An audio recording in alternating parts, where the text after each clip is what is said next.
So hello, Lampis. Hi, Welcome to my interview series. And thank you so much for inviting me. yes, I think this is another interesting appearance because you're a really famous international DJ. So we're gonna talk a bit about that. So just so that people know, I said Lampis with a B. That's how you officially say it in Greek. I just learned that. So that's how you pronounce his name.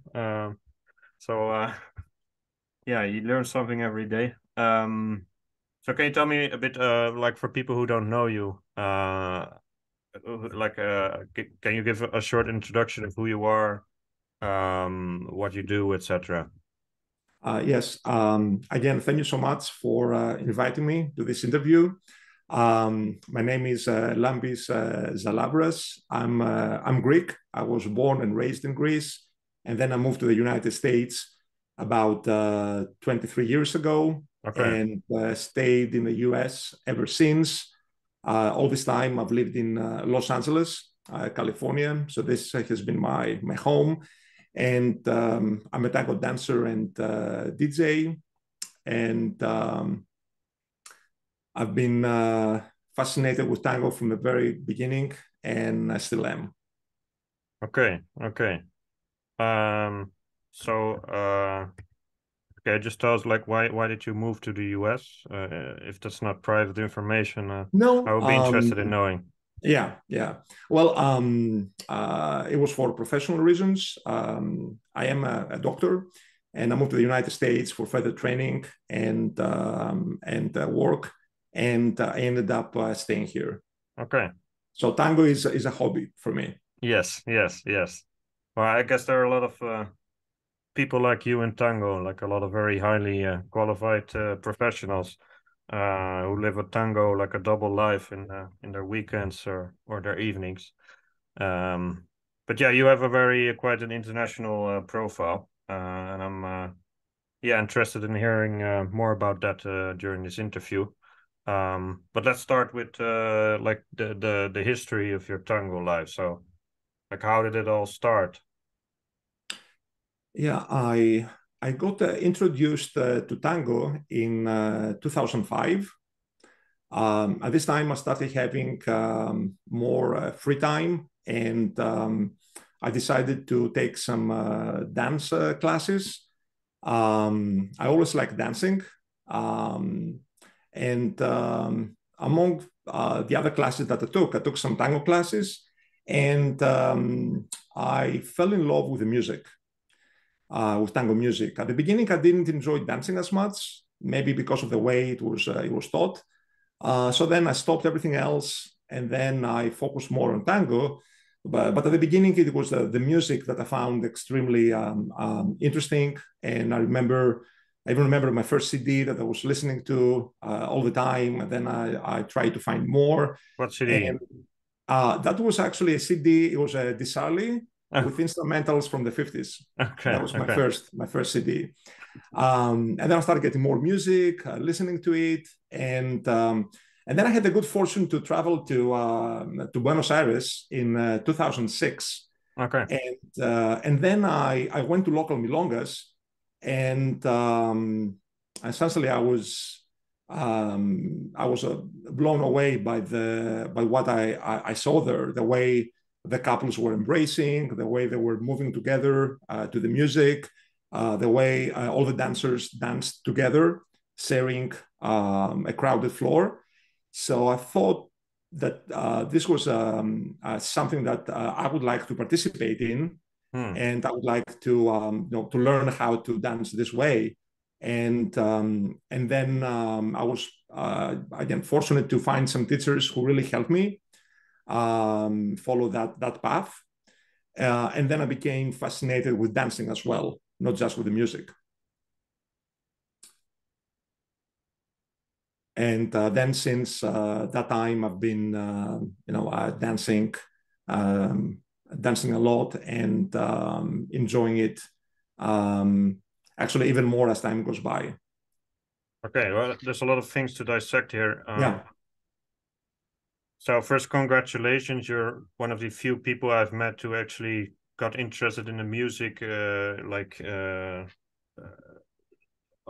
above the dancing, like in place of the dancing in a way.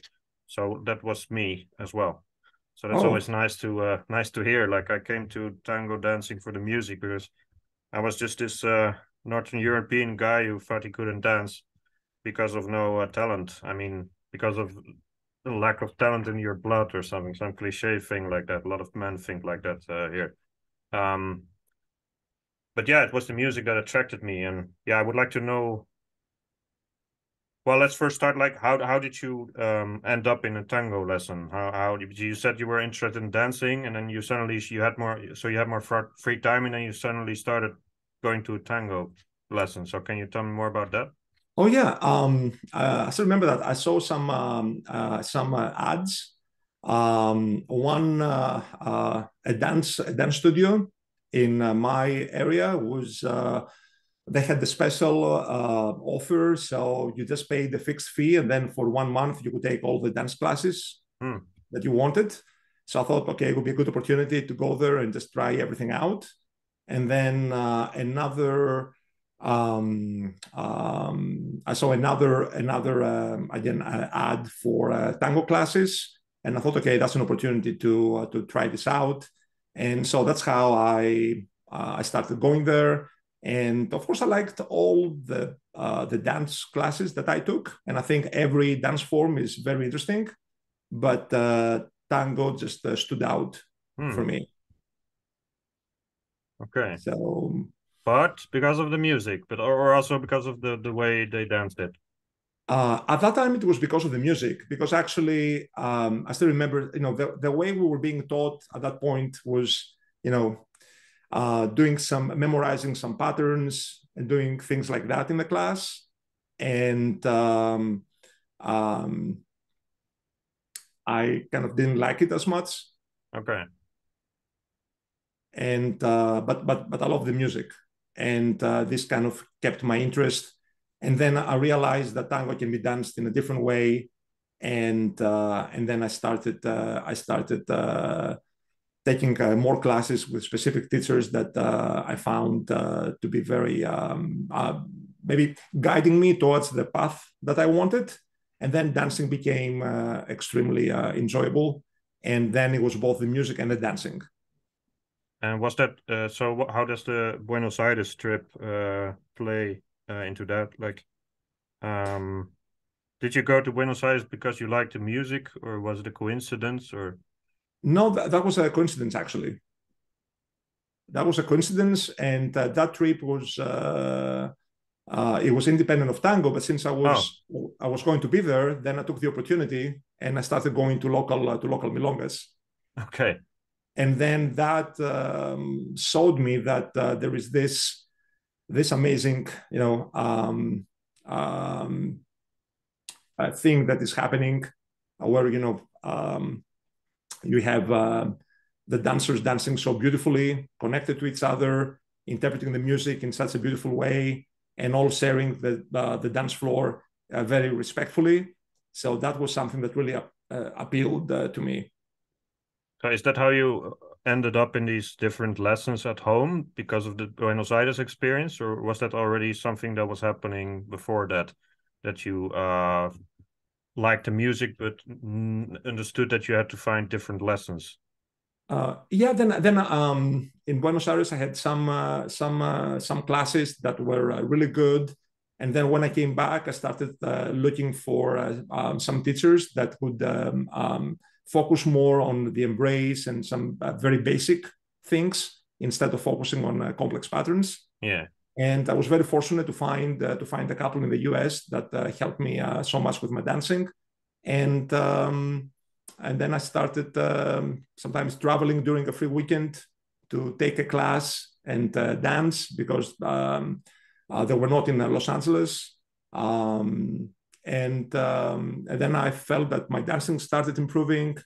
Also, there were some teachers that were sometimes visiting the US, and I would take the opportunity to work with them. So I was a little bit, let's say, more selective with the classes that I would take. and I would try to find teachers that I felt emphasized the close embrace, the um, working on the basics, being able to dance in a relatively limited space, to be able to dance in a milonga. So does that that was mean my gradual path. okay? Well, it doesn't sound too gradual actually, because um, it seemed like you had a quite clear idea quite quickly of what you wanted. Um, and some people, some people, like, there are a lot of different people who go to dance tango classes, and some people are very ambitious, and some people learn very fast, and others are more there because of it's just a hobby, and they could also be doing something else, and they never become like these diehard people. But if I listen to your case, it seems like you knew quite well that you wanted this embrace thing, a certain aspect of tango in a way. Right. Yeah, so that's quite nice how um you found like a compass or something, like you that helps Right. to know where you're going. Right, exactly. I think you described it very, very well. I kind of then I knew what I wanted to achieve, and then I thought, okay, how can I start making progress towards that goal? Yes. So do you think it helped that you were living in Los Angeles with more resources, more schools, more milongas? Um, I It's think hard to know because you didn't experience it the other way, because we only experienced this once. So, yeah. but you were lucky in a sense to be living in a city with, quite likely, I haven't been there, but more resources as tango is concerned, because it's a big city here. Yes, and there's a big tango community, and I enjoy dancing there. But at the beginning, actually, I was traveling a lot and going to San Diego actually, Oh, sometimes during the weekends, because at that time when I was starting, there was a community that was very receptive. There were very nice milongas. I love dancing there, and so actually very often, like on Fridays, I would finish from work and then I would just drive and go there okay. and dance in San Diego. So I was going there quite often, and sometimes I would even the two teachers that I loved in the United States, they were based in San Francisco, Christopher Nasopoulos and Caroline Pitti. So I would just travel to San Francisco if I had a free weekend to work with them, Yeah. and then come back. So it was I did a lot of driving. Yes. Well, it sounds like a lot Um, of work, like investment as well of time and resources. yeah, but I was very happy with it. So then I kept doing it. Yes. Yeah, I remember something like that from my own past. That I went to another city to take lessons. And I think on one evening it was like three lessons in a row, like 3 hours in a row. And it's just like it's just natural in a way, just because you want to learn so much, and your version is even more much more intensive, either even of what I said about myself. So yeah, I imagine that in that situation you really learn, and you learn quite quickly.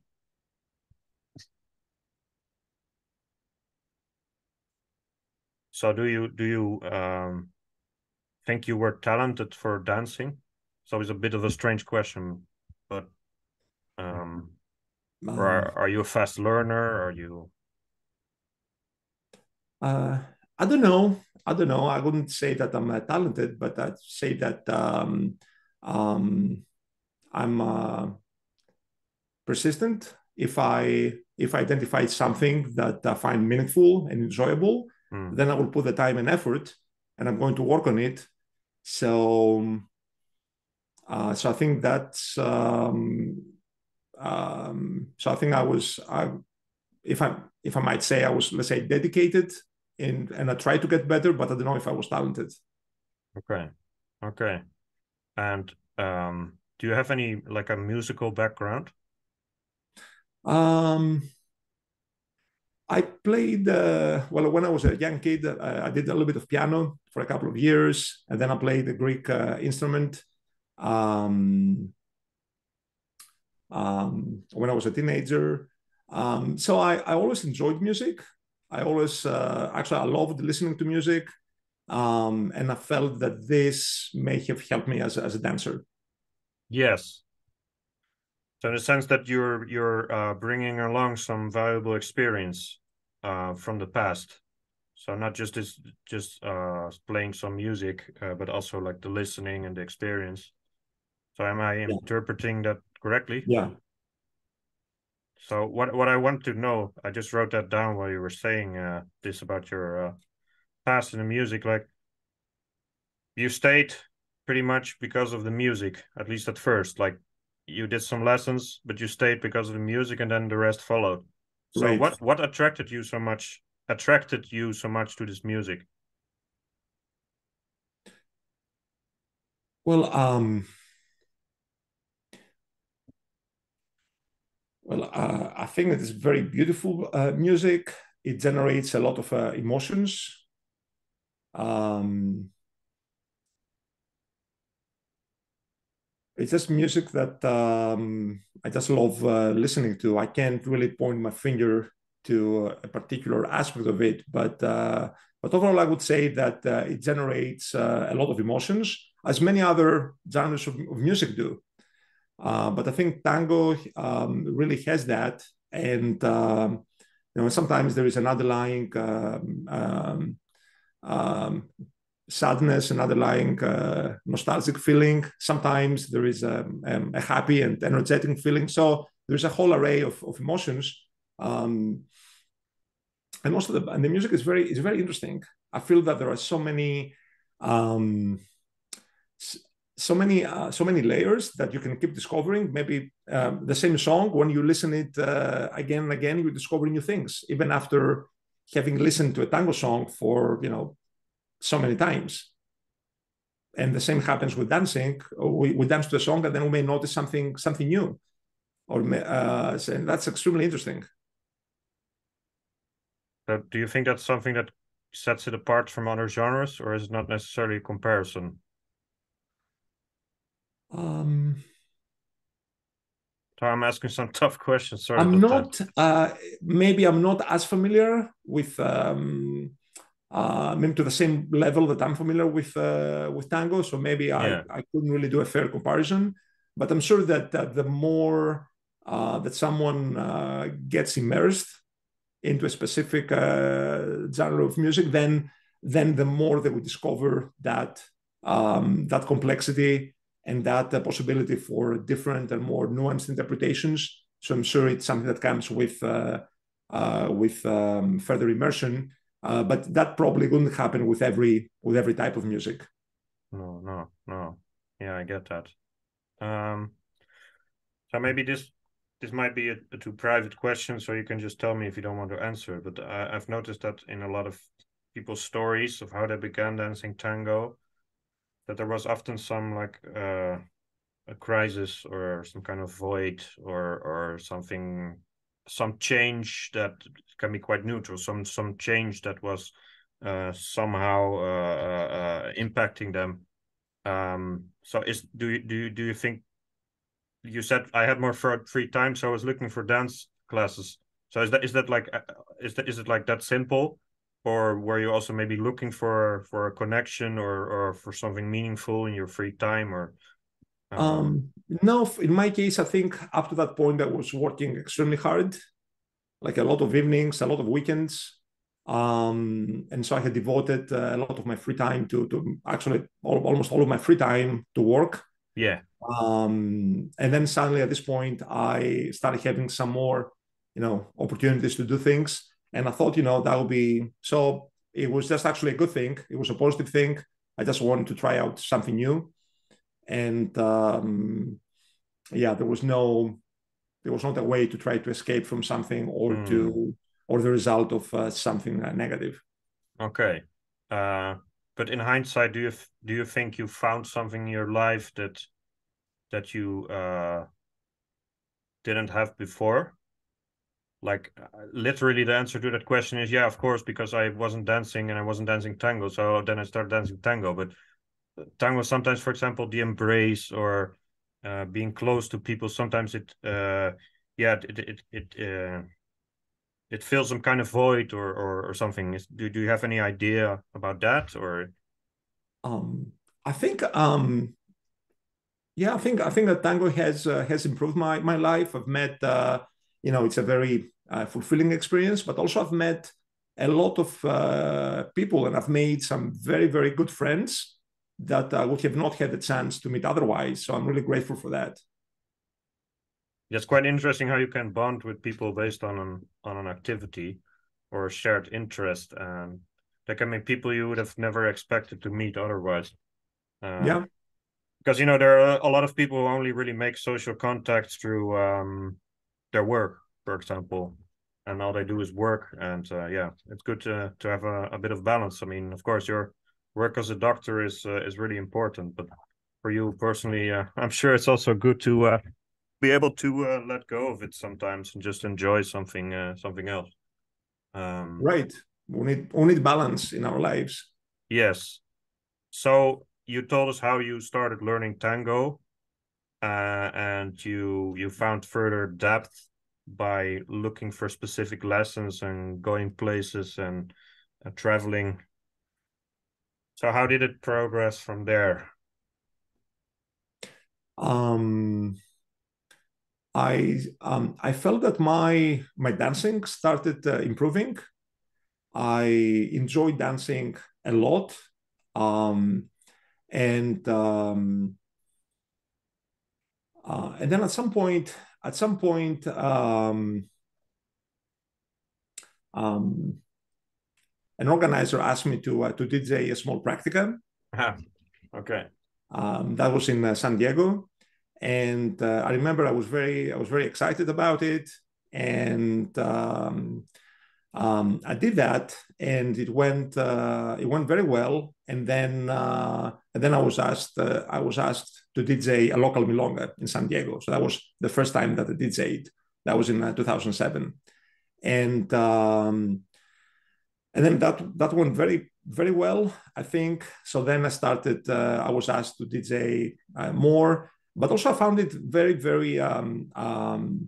very interesting and fulfilling experience. So I really enjoyed DJing, and then at that time I started not only dancing but DJing as well. Mm. And it helps increase your profile in a way, right? Like some kind of Um, maybe some status yes. thing, or you get to know more people, or you get to know the music better because you're DJing. It's all kinds of Um, things. yes, I think the fact that I started listening to music even more when I started DJing, I think then it increased my familiarity with the music, and I think it improved my dancing as well. And maybe it also became more fun, right? Yeah, Yes. Like it's kind of a positive spiral in a way. Uh right, right. because let's say the ladies like it as well. So you become a popular dancer. And yeah, that's how these things go. And so to become a DJ, so what did you do? You bought music, I suppose. What else? Did you ask for advice or did you just experiment with everything yourself? Um, yes, I was fortunately I had started getting music already, and I remember in my first trip to Buenos Aires, I remember going to a bookstore and record store, Zivals, Hmm. and getting all the CDs that I could get.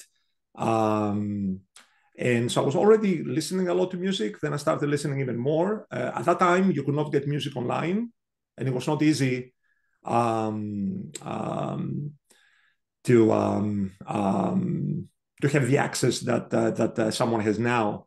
Um, so I started. I had I I had I think a very clear idea of what I thought would be something that would be enjoyable and motivating for the dancers. But I thought a lot about how to combine songs and tandas and so on. But what was actually inspiring for me is that I started traveling and going to tango events in the United States. And then I listened to other DJs in these events. And I remember I was paying attention to what they were doing, the things that I like, the things that I didn't like.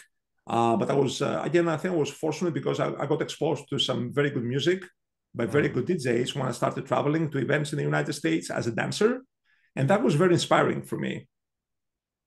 And so essentially, I think I kind of learned by being, by participating in these events, seeing and listening what other DJs more experienced than me were doing, and how I felt as a dancer.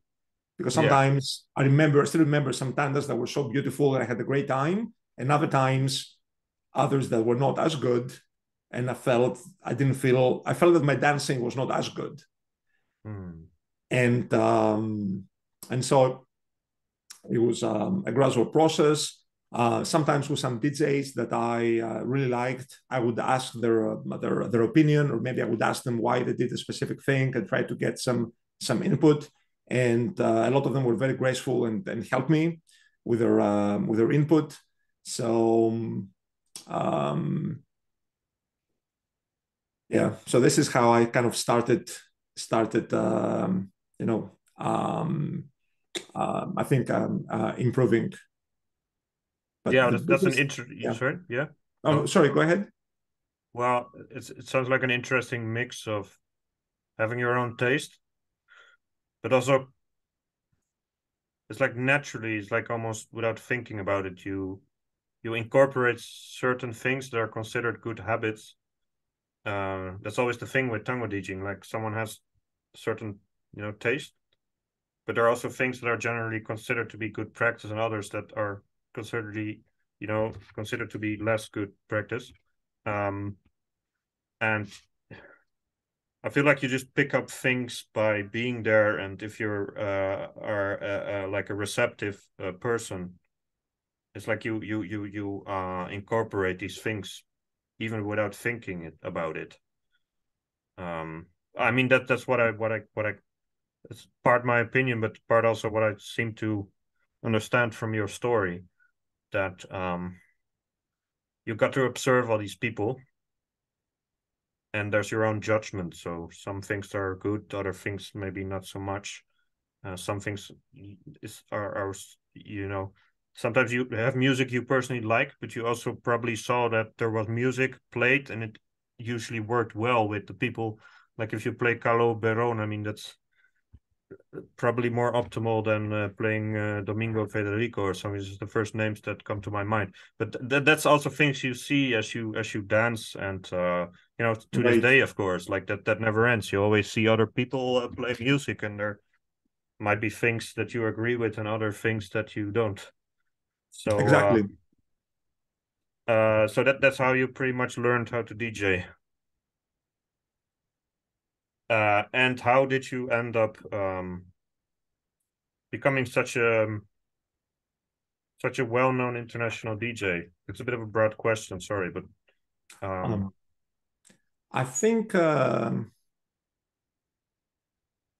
everything happened naturally. I think I started. I DJed a lot in local milongas, and then I think it happened that some teacher or organizer kind of was present, and then they had a good impression, and then gradually, I think this was. This good impression, so maybe the word of mouth maybe resulted in myself getting the first invitation. I think that came 2 years later, 2 years after I started DJing. Then I DJed in some bigger events in the United States. And then I think when this happens, then you're being exposed to a bigger audience. So now in a big event, you have dancers, teachers, organizers, possibly from all over the country.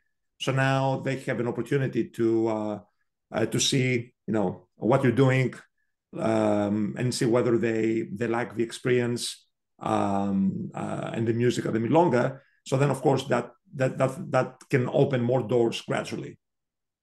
And then it took another 2 years of DJing, like in events in the United States, until I started DJing outside of the United States. And then in 2011, I did I DJed in Korea for the first time. That was 2011, and then I did several events in Europe in 2011. So I think it just takes some time.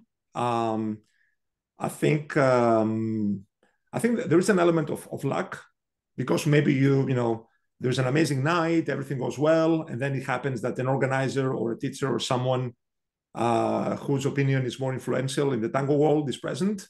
So then I think then they have experienced that, and then maybe they would want to have you in another event, or maybe they would recommend you to someone. So I think in my case it just happened naturally. I never really promoted myself. I don't have a website. I don't that's what you advertise. yeah that's sorry, that's what he told me, because we talked about this earlier, and that's something I found quite nice to hear, that it just happened because of natural reasons, without I'm not saying that people shouldn't try to promote themselves, but it's a good sign if you can accomplish all of this simply without the actual effort of promoting yourself. So it probably says something about the quality of your DJ. But is that also how? Sorry, yeah, no, go ahead. Also, and also my time is limited because of work. Yeah. So it's not possible for me to just just a DJ all the time. So I never really wanted to kind of promote myself, and everything happened kind of naturally, and I'm really grateful for that. It's been a great experience, and I want to thank everybody who trusted me, especially at the beginning, when I was kind of unknown, relatively speaking. Yes. Is that also how you like this whole thing of people hearing you and working its magic? Is that also how you ended up DJing abroad, like you said? Because someone heard you in the US? Yeah. I think I remember, for example, with one event, there was a local an organizer and a teacher in Europe actually was present in an event in the United States. So they actually heard me and then invited me to their event in Europe. So I think there was an element of that. So I think certainly there is an element of luck, but without doing a good job, no amount of luck is going to, I guess, help you. Yeah.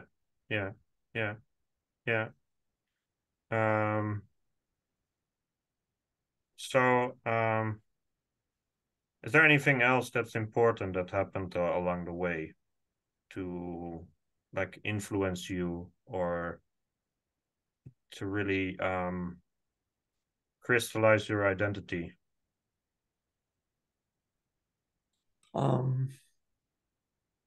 No, I would say as time went by, I became more and more motivated, more excited about DJing. I thought that um, my DJing was very well received, and I felt this as an obligation that I took very seriously, to try to provide the best experience for the dancers, and I found this very motivating. And I've always felt that I need to just keep working and keep trying to improve. I don't know if I answered your question. Yeah, I think so. Yeah.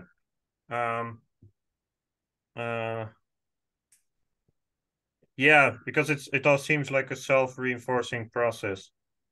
So you just kind of roll into new things based on what you're already experiencing, and it's just like it's a positive reinforcement in a way. Exactly. Yeah. Exactly. It's also good to know that what you said about that it just got more exciting along the way. That's interesting to hear, because sometimes things can be interesting in the beginning, and then you kind of get used to it. But in your case, like you're saying that it only got more interesting as you made progress. Yeah, even more. Okay. So does that mean you does that maybe have to do with it's just a suggestive question, but with the skill of what you were doing? Like I would imagine that DJing at a really good event is more exciting than DJing at a local milonga. Does it have to do something with that? I think this plays a role. Um, it's more exciting, of course, if you have hundreds of dancers from a lot of different countries. It's more exciting. It's more challenging. The responsibility is much bigger. Yeah. And I think this um, I think this makes everyone approach the job that has to be done in a more serious and a more responsible way, and I find this uh, very exciting and very motivating. Yes. Yes. Yes. Not So to that say that in a local milonga we should not pay attention. No, we should do the best job we can yeah. do in a local milonga as well. But of course, the stakes are much higher in an international event with hundreds of dancers who have traveled from other countries to have to experience a good weekend. Yeah. So we better not disappoint them, right? Yeah. Um so moving on. Um yeah, are there any specific like interesting memories or anecdotes that you remember from becoming this well-known DJ? So this whole path that we just discussed, you explained how it developed. So are there any key moments or Yeah, there are so many, but some things that I remember very dearly are actually in the first event in the United States that I DJ'd. And that was a small event with some very good dancers, with very knowledgeable about the music, and and at the time I would be DJing for the first time in an event, and I was DJing the closing milonga on Sunday hmm, night. And before me, there were all these DJs that I kind of admired and I learned from. They were DJing before, and then I would follow them at the end. And I remember I felt that sense of responsibility and stress in a good way of having to do a good job. And there was a lot of great music that was played over the weekend, and then I had to DJ after that. And I still remember how, and it was a long milonga. I think that was about 8 hours, if I remember correctly. And I oh felt that it went so well, and I felt so happy and at the end. So that's something that I've always kind of remembered. And something else is in one of the first events that I DJed in Europe, um, that I think almost none of the dancers had heard me before. That was a no. European event. And again, I was DJing the last milonga on Sunday. That was a Sunday afternoon milonga. There was one long milonga during the day. And I think it went very well. And at the end, there was a prolonged applause that I still remember. So that, again, that's a kind of a great memory that I will always carry with me. But there are so many memories, and again, always I feel so happy at the end when I see the dancers feeling happy, when people come and tell me how much they enjoyed the music, or that they were planning on leaving, but then they had to stay because they want to dance one more tanda, one more tanda, one more tanda. And so it's been a journey full with great memories. And again, I'm really grateful for that.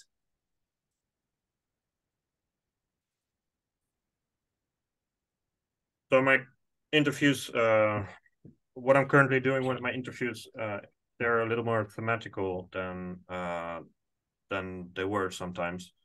Um, and today's like biggest topic, considering you're such a well-known DJ. You've told me about all this history, how you got to this point. And of course, there could be some more things of your history that you might want to mention. But in general, I'd like to ask you, what is it like to be such a well-known DJ? And where do you decide to go DJ? So it's this type of question. Yeah, I think it is. I think it is a big. I think it is a big responsibility. I think it is. It is a good thing because you can essentially have the opportunity to participate in some very interesting events. Um, um, but as far as deciding where to go, I would say that the key factor for me is Yeah, so sorry, I need to interrupt you oh, because this is sorry. something. So this is something we discussed earlier together for the interview.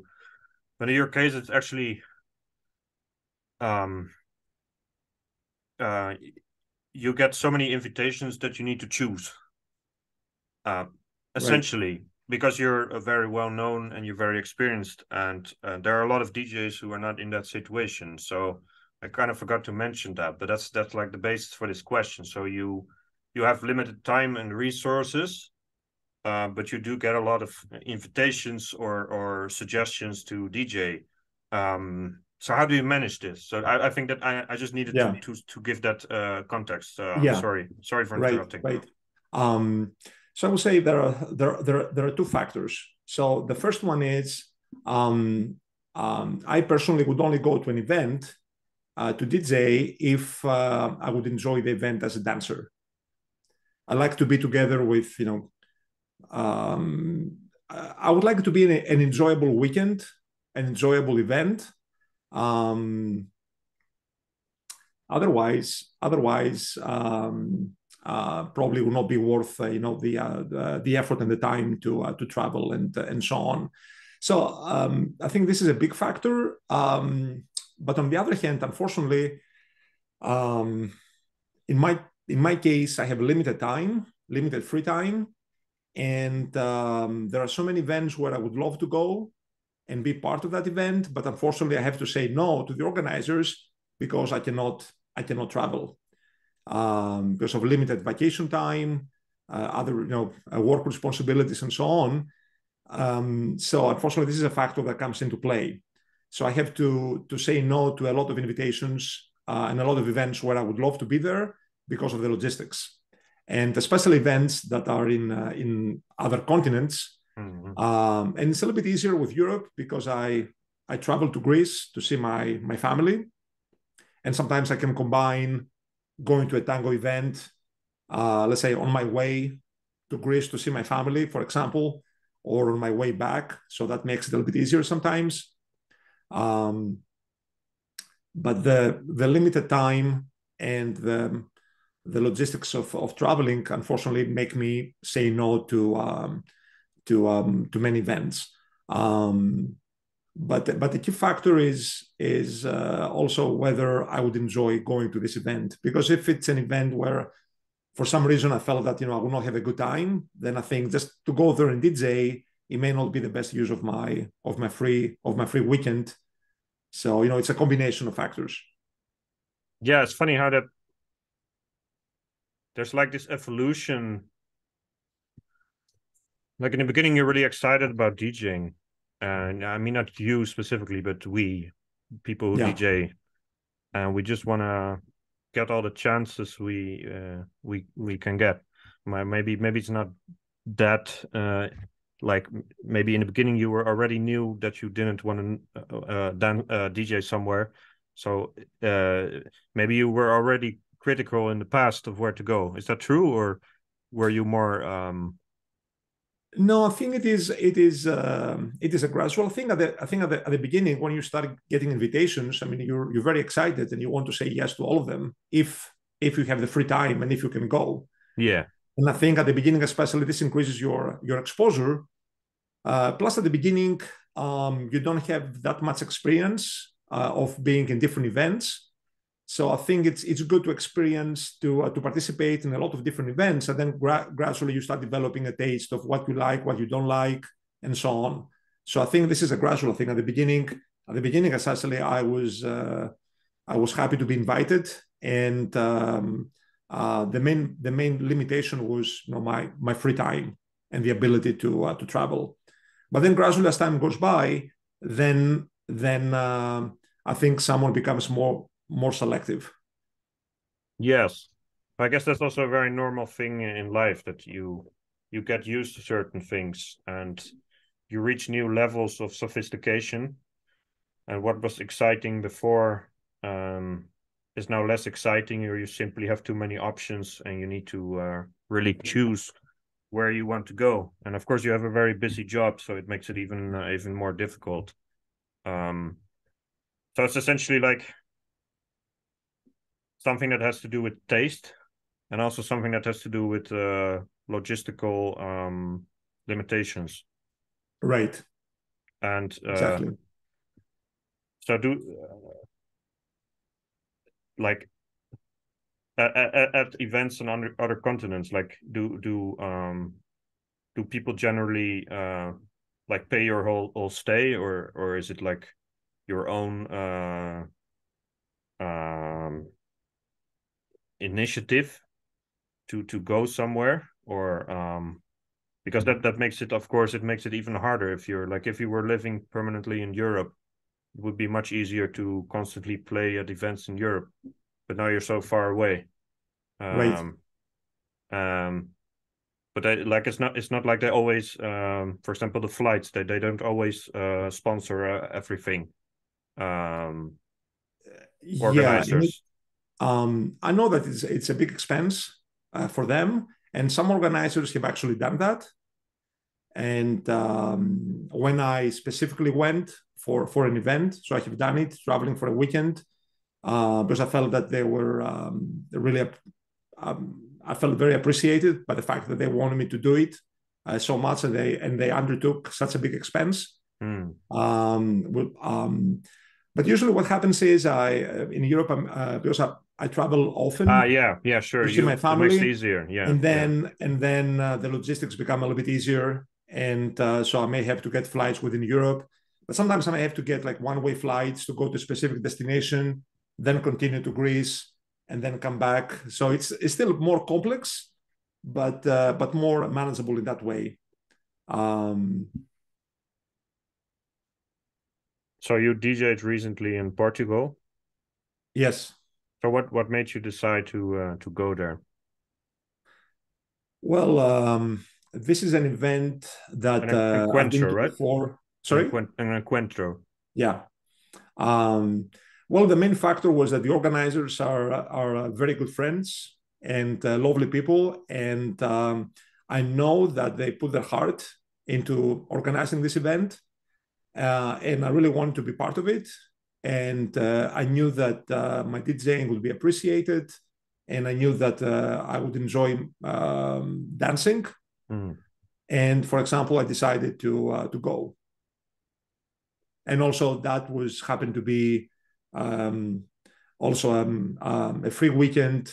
Actually, it was a long weekend in the United States, so it was kind of a lot easier for me to kind of to travel. And still, I used some vacation days, but I felt that this would be a fulfilling and good experience, and I decided to do it.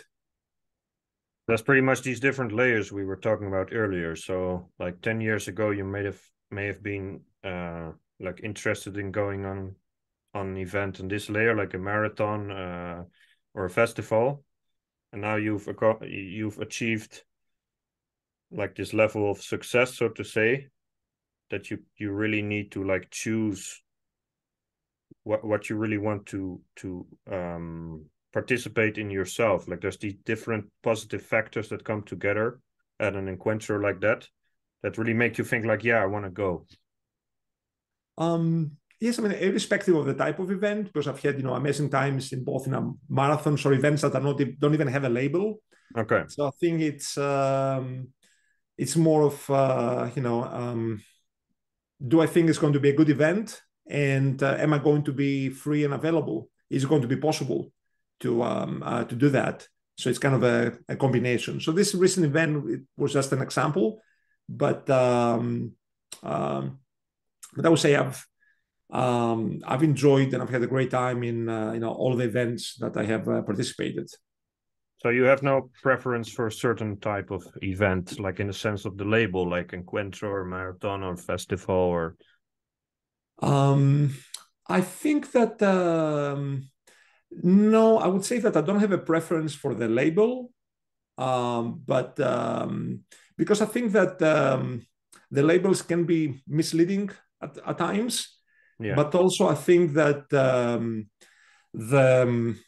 the different events that were labeled as one or the other are, in a way, they are converging, and now there are more and more similarities. Okay. Something that I have noticed over the years, and so there are things that I like. For example, inviting by cabeceo, or having distinct breaks between the milongas, not just having a non-stop. Because I remember some marathons that were non-stop. You just start dancing and then you just go on and on and on without a break. But now I feel that the events are kind of converging. Also, I see dancers. Before, I felt that dancers were going to one or the other, but now I see dancers that go to both. Okay.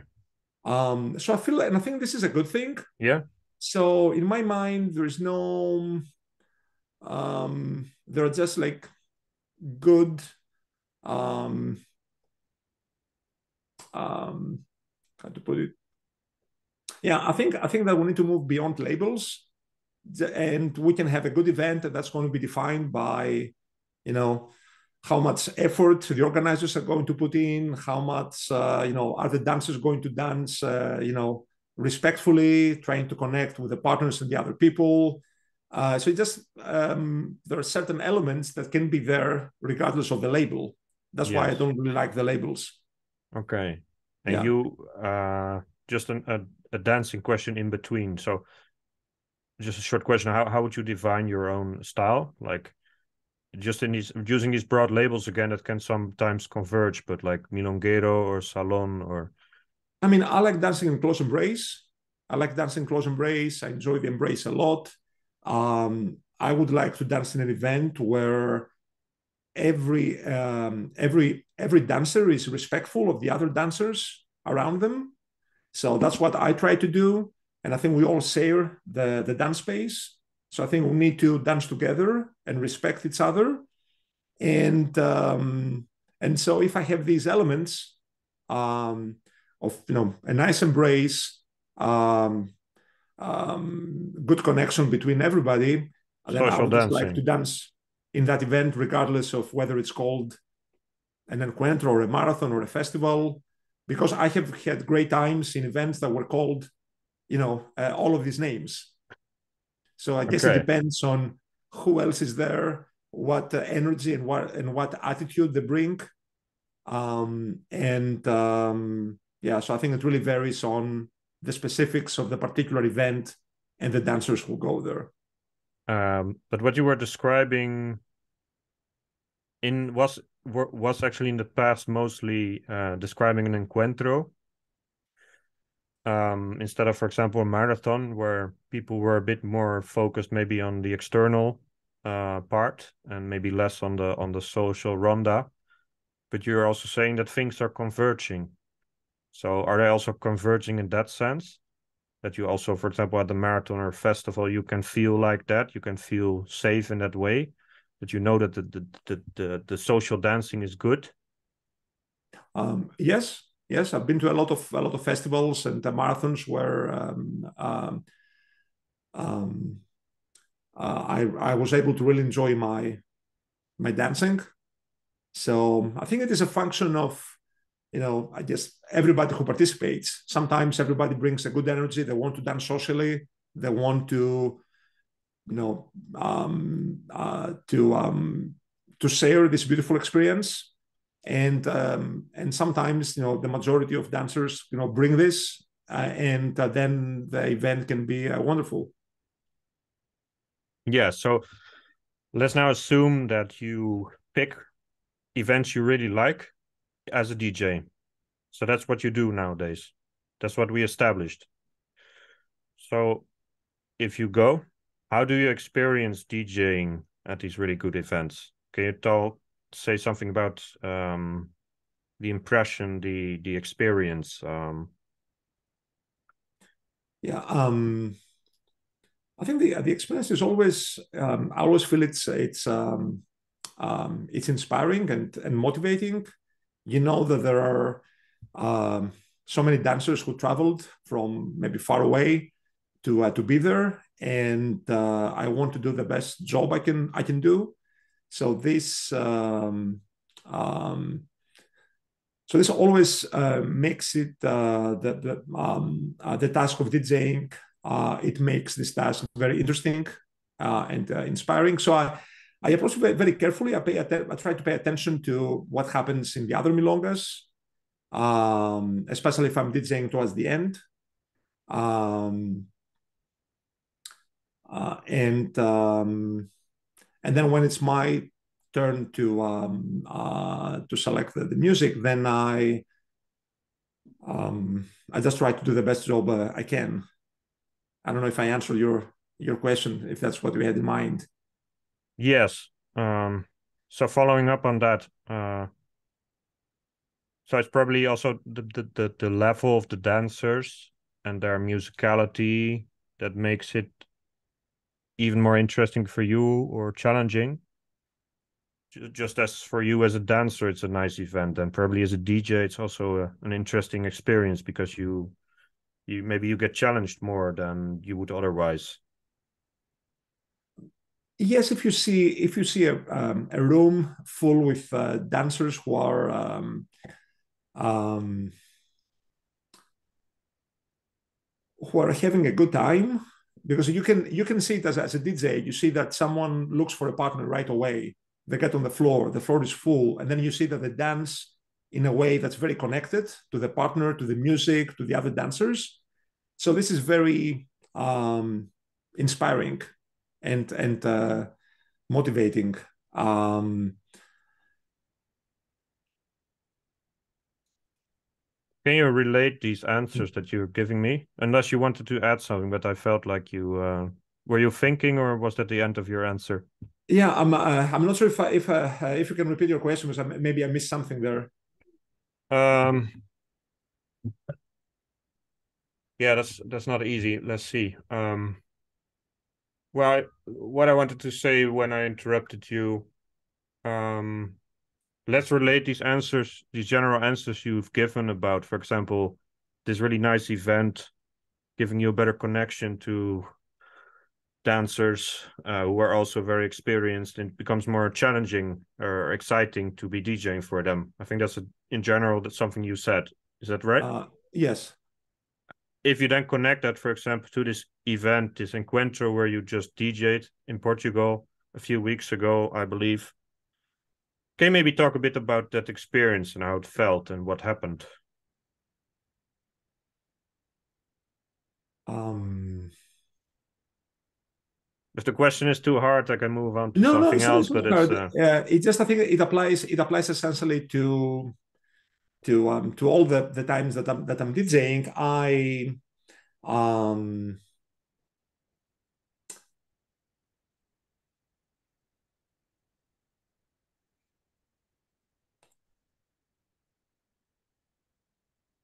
so DJing was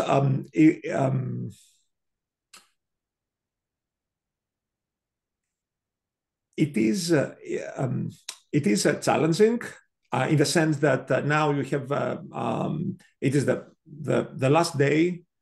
There was a big milonga. It was like a day milonga. There was only one milonga on that day, and you see everybody arriving early. Everybody was there. Everybody's eager to dance. So you feel all this excitement, all this energy, and you know that um, for them it is a lot. Most dancers will be going home the next day. So this is the last experience in the event, and that can.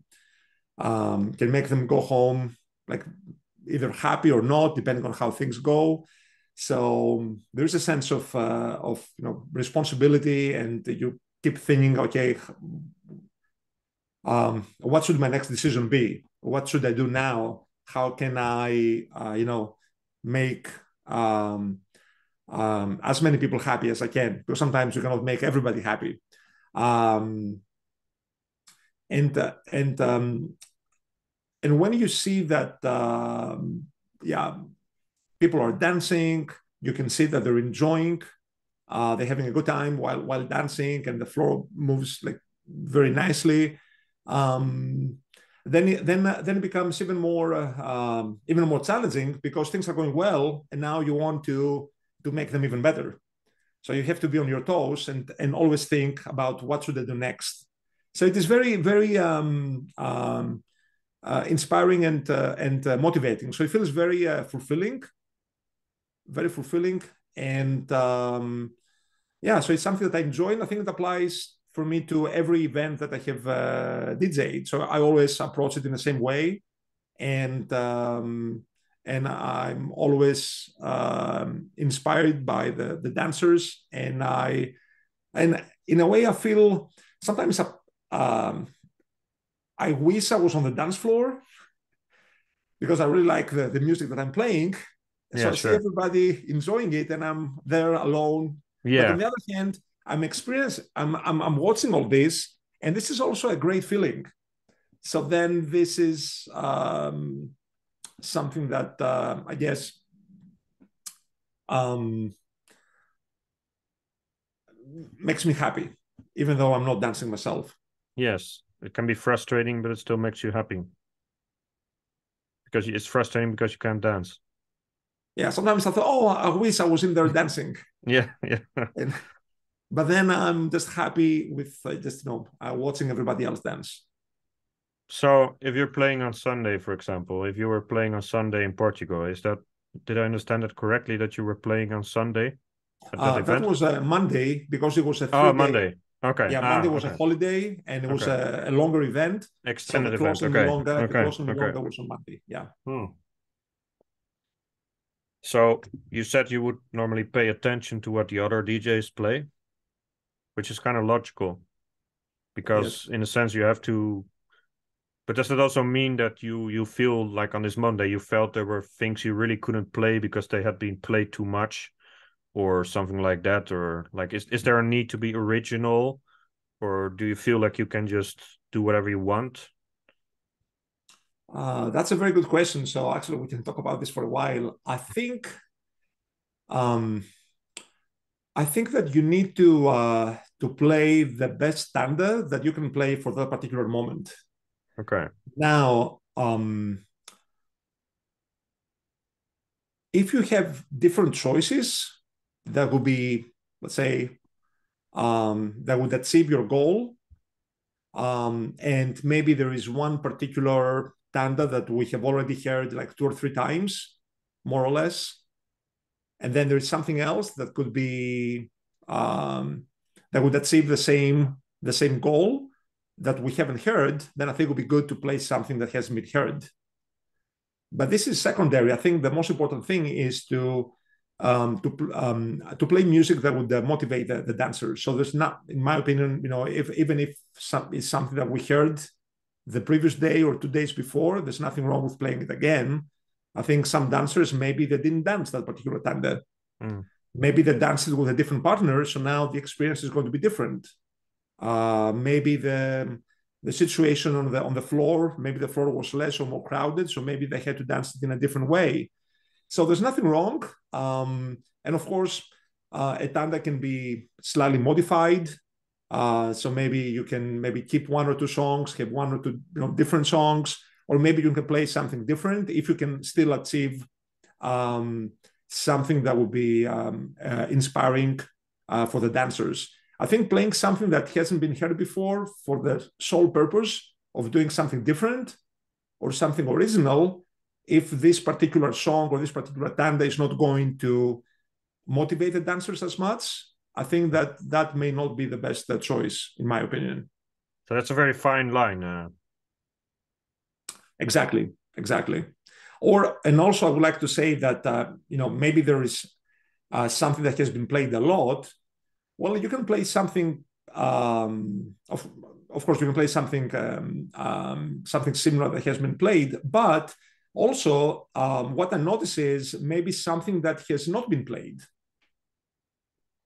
Maybe we have gone through, several milongas, and maybe we haven't heard. Maybe we have heard very few tandas, let's say, of Di Sarli or Pugliese, for example, or Troilo. So then maybe I feel, okay, no, we haven't heard, for example, let's say we haven't heard any Di Sarli with Rufino, for example. Okay, then this is something that I can fit into my plan for the day, since we haven't heard it, just to give you an example. So I think it would be good because there is so much good music. So it would be good to present something to the dancers that maybe we didn't hear over the weekend. Of course, always with the requirement that this is a good, like, solid tanda that would motivate the dancers. Yeah, so there's kind of a tension between you may not want to play something that's played too much, even though you also can. The tension between that and trying to give your own identity to this evening, to this afternoon, whatever it is, to this salon. So I'm not sure if you understand, but yeah, it's not so much like giving my own identity, but just letting the dancers dance to something that maybe they didn't have a chance to dance before. Yeah, maybe so orchestra. Yeah. Yeah, so just adding to my question. So you go on where you left off, please. But I think I meant that on the one hand, you might be playing things that have already been heard, but you also want people to have a nice time. And generally, some things that are played a lot because they have this function of being good music and being recognizable. So it's like you cannot be too experimental or just play something weird just because of the sake of playing something weird. So right. And there is so much great music, so I think you can always have good, very good choices without repeating things that were played too much. But repeating one or two songs, or I mean, it's not really a big deal if you think that that particular tanda and maybe these particular songs would work really well at that particular moment. Yeah, so I suppose this is also something that you got better at with experience, as with everything in life. I think so, yeah.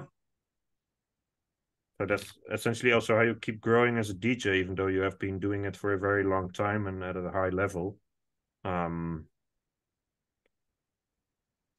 There's always still this challenge of how am I going to do this, and there's so many different variables, like what people are at the event, how's the mood at the event, how many people are on the floor, like are people tired or do they still have a lot of energy? Is it the first night or the last? There's so many different factors that make it interesting for you to keep DJing, even though you've been doing this for a long time.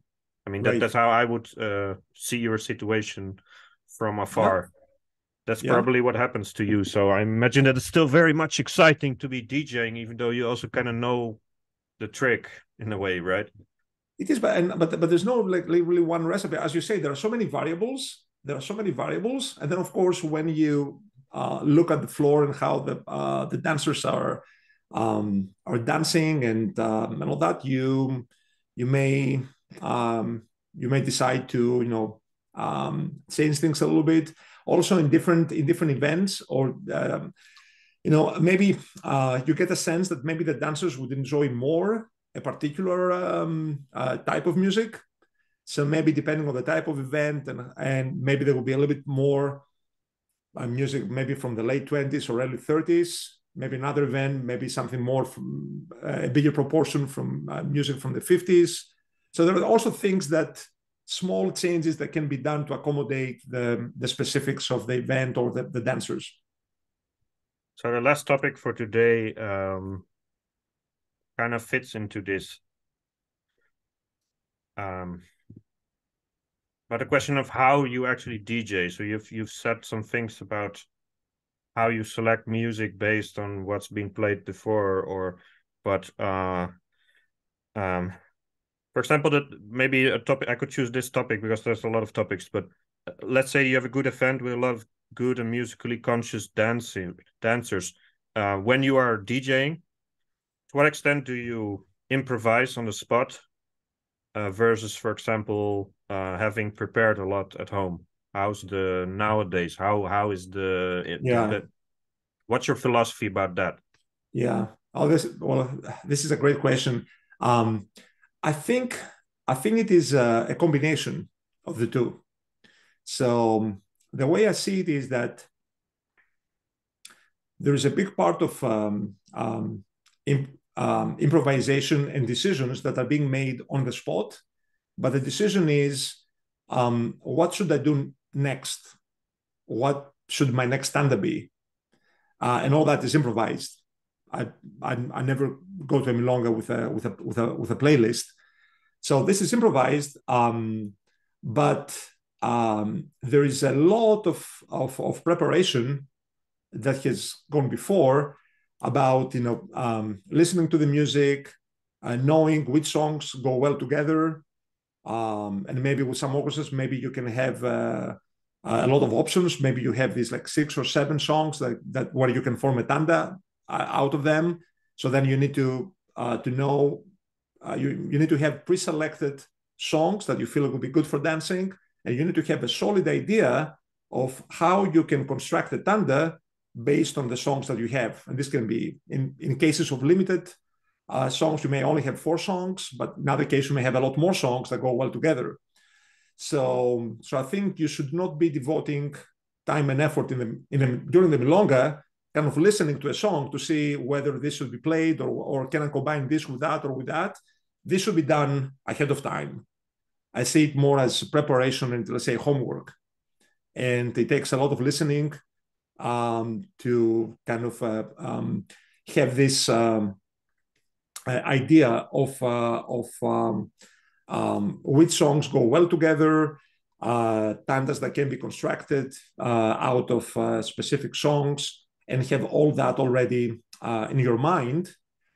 And then during the milonga, then the decision would be, okay, what should my next tanda be?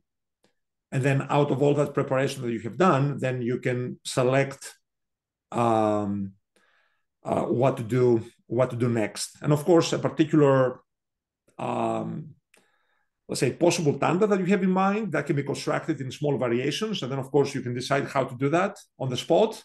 But you should always have a pretty good idea of the possibilities ahead of time. So you can devote your time and effort during the milonga into like assessing what is happening on the floor and also thinking about what you will do next. Because sometimes your next move, the next decision should also depends on what you think you're going to do, like 3 or 4 tandas after that. So it's in a way it is like a chess game where you need to kind of think ahead of time, and that influences what you're going to do next. So I think it would be the best time of our mental energy and our effort to think about all that instead of trying to see whether song A fits well with song B or song C. Yes, but in a sense, you don't bring like completely prepared tandas, but it's more like you have a little box of 6 or 7 songs, and then during this milonga you kind of make a tanda out of that. Is that right? Did I understand that correctly? It depends. Yeah, sometimes I may have sometimes there may be like different variations. So and maybe I may lean more on specific 4 songs. But other times I may vary that a little bit, and maybe if I have the option and the possibility, because I think always a song needs to be a danceable and inspiring song. Then I may vary that with other songs that would go well together. So I have, depending on the material, because with some orchestras you don't have the luxury of having too many good songs that you can put together in a tanda. With other orchestras, you have so many possibilities.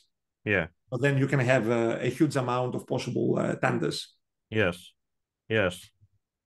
Let me see. Um,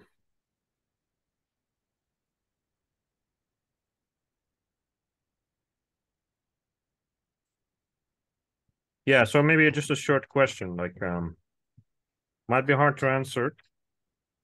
What are your ambitions for the future? Is there anything you want to accomplish in particular? Like to me, it sounds like you've already accomplished everything you can accomplish as a DJ, but is there some kind of dream or it's also fine if you don't have anything ready, but well, I don't have a specific thing. I mean, I don't know if I have accomplished that much, but my goal is to just to become better.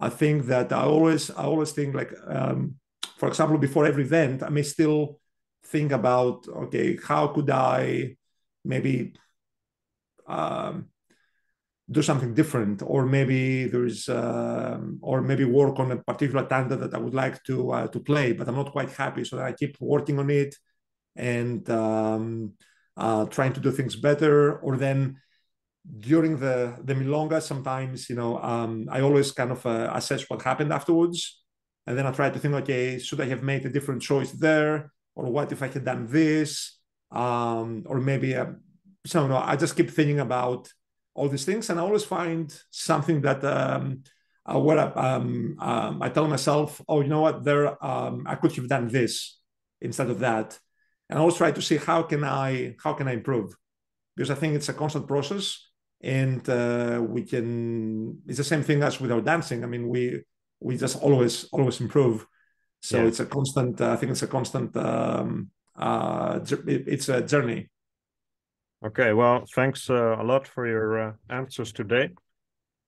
I think I got some unique answers to things I was curious about in general, and yes, was exciting to be able to talk to you, considering the experience you have.